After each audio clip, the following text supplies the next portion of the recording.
днем рождения. Самое главное, долгих лет жизни, здоровья. Вот.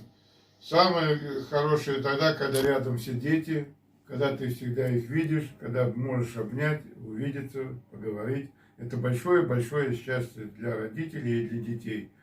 Вот. А вам, это Кадрия, хочу сказать, что всегда слушайте своего папу, уважайте.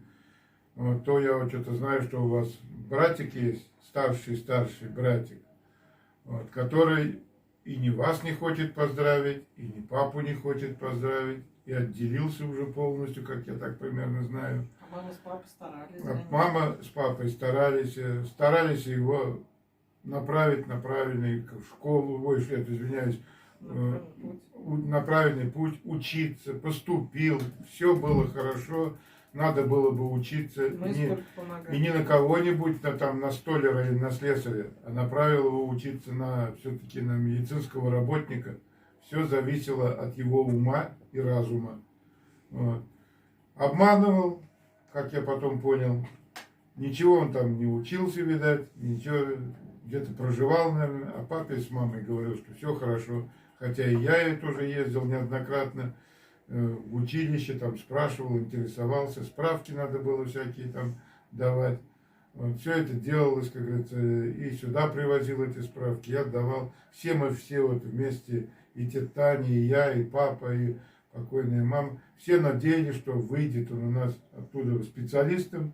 Никаким специалистом не вышел. И, как вы видите, даже вам не звонит. Пропал куда-то. Так нельзя, конечно, надо всегда. Потому что, как вам сказать, есть старинная пословица: локоть близко, но не укусишь. Когда-нибудь он это поймет, но бывает и поздно. Да. Вот я это хотел сказать. А так, еще раз папу с днем рождения. Любите, уважайте. Без папы, без родителей, как говорится, очень сложно жить. Даже когда уже сами будете взрослые, папа будет, и то всегда совет нужен, какой-то совет, кому-то пойти, куда-то голову приткнуть. Правильно? Правильно. Ну, это Айдар пока еще вот он чувствует, голову не приткнул туда, куда не надо. Потом он это поймет. Ну, я говорил, что бывает поздно. Когда маленький был, никому не нужен был. Да. Потому что воспитывать надо было, ухаживать надо, кормить, не спать, вставать, в садик возить и все остальное. А когда уже своими ногами пошел, теперь зачем вы нужны? Зачем вы то нужны? Поймет, мне кажется, если он даже услышит мое обращение, он все-таки поймет. Я ему всегда говорил, только тоже хорошие советы давал, никогда советов глупых не давал. И главное же, и тех тянет за собой, стараются. Нельзя. Ну вот они тоже, чтобы могли бы услышать бы, и тоже подумали бы, и не брали бы пример. Пусть долго живут родители. Пускай живут. Кто долго живет, все увидит. Да. Пускай живут и живут. Мои родители, мы здесь за этим столом никому плохого не желаем. Да. Мы только хорошие, мы кому-то что-то сказали, мы только сказали то, что неправильно ведет. Да. Мы сколько лет дружим, больше 30 лет, и у нас только хорошее напутствие и хорошие дружелюбные отношения. Мы никогда никого не обсуждали, никогда никому ничего плохого. Да, и никогда никому не советовали плохих дел каких-то. Хоть вот девочки на наших глазах родились, Ильнас, Ильсияр, вот они. Да он на наших глазах же был. И он маленький же был. Маленький же был.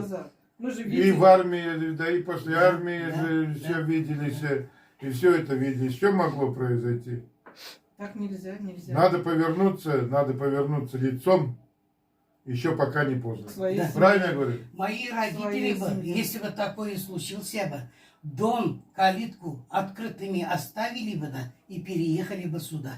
Да. Что помочь надо, что девочек надо ухаживать, в школу отправлять, стирать, бани купать. Этого же я ничего не увидел.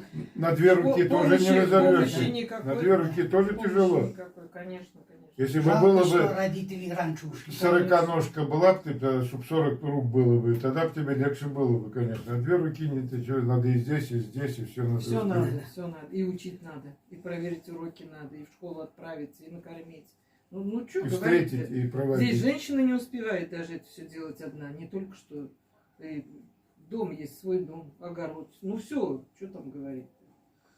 А он делает, все успевает. Молодец, что сказать-то.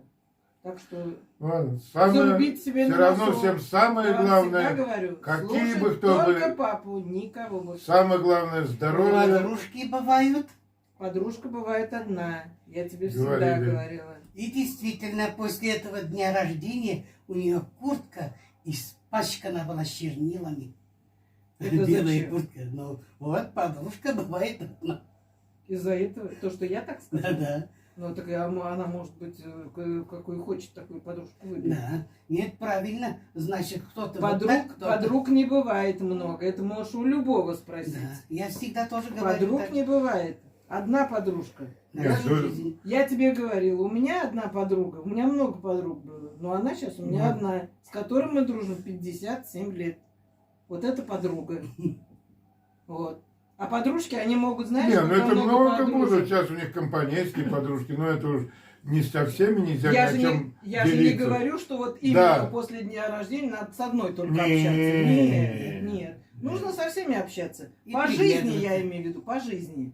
Там уже, когда закончишь школу, институт, там будешь уже работать, и подруга остается, она, вот, допустим, ты с первого класса с ней дружишь, вот она у тебя, допустим, кроме нее же у тебя еще подружки есть, но она после этого, когда вы уже закончите школу, все равно вы будете общаться. И вот эта вот подружка, она будет уже... А сейчас, конечно, надо обязательно. А Как сейчас она как ты будешь? Со мной ты чё? подружка, что ли, общаться? Да нет, конечно. ты Подружки что? стоят. Нет, нет, Нет. все подружки нужны. Без подружек как Молодцы. так?